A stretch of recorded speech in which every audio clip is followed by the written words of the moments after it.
Dear students, now we are going to discuss about the lesson the interview part 1. Introduction. The lesson interview was written by Christopher Sylvester and this is taken from his Penguin book of interviews, and this lesson has two parts.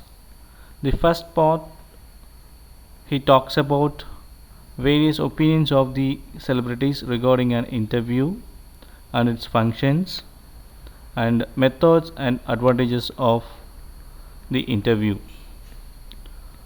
And second part is taken from an interview with the infamous writer Umberto Eco. Let us see the summary of this lesson, the interview. Interview is an inevitable part of journalism.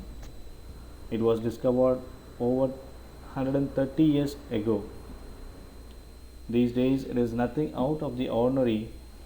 In fact, people who are educated are believed to have read an interview at one or other point in their lives. On the other hand, almost every celebrity has been interviewed more than once. Who is interviewee? A person who answers the questions during an interview is called interviewee. And who is interviewer? A interviewer is a person who asks the questions during an interview. Since it is very commonly used, it is unbelievable that many people have conflicting views about the usage and advantages of an interview. Some people have elaborative claims about its goodness as they believe it to be a path towards knowing complete truth and consider its practice to be an art. If looked at from the interviewee's point of view, it may look like an unwanted intervention, and that means interference in their personal lives. It creates a picture in the minds of readers and viewers, which according to an old saying steals the original identity of the person.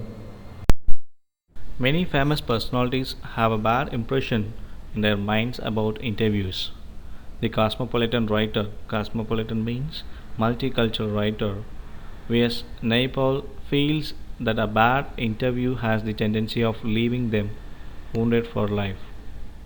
The creator of Alice, Lewis Carroll, he was the creator of Alice in Wonderland, never consented to be interviewed as he was too scared of the interviewer. He feared that a lot of attention would be drawn towards him, and thus he remained away from those who know him, those who wanted to either interview him or get an autograph of his.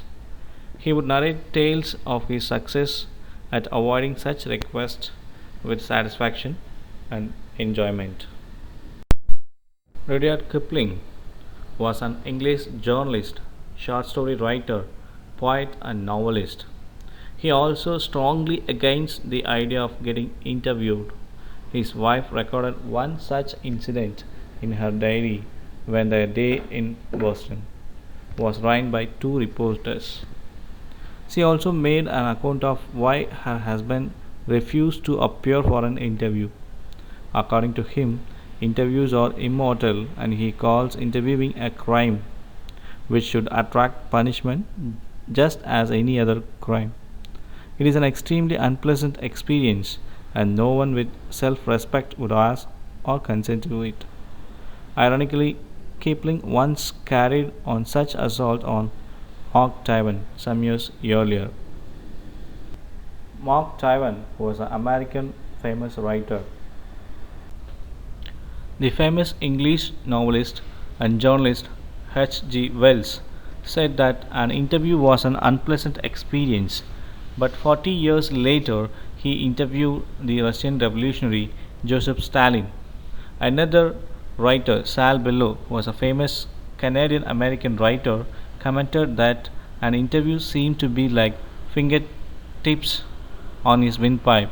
which means that he felt upset and suffocated when he sat for interview.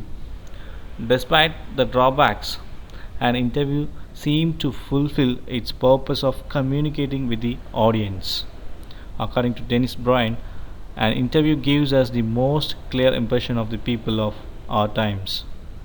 The set of one man, the interviewer asking questions from the other, the interviewee gives him power and influence. Dear children, this is the summary of the lesson, the interview, part 1.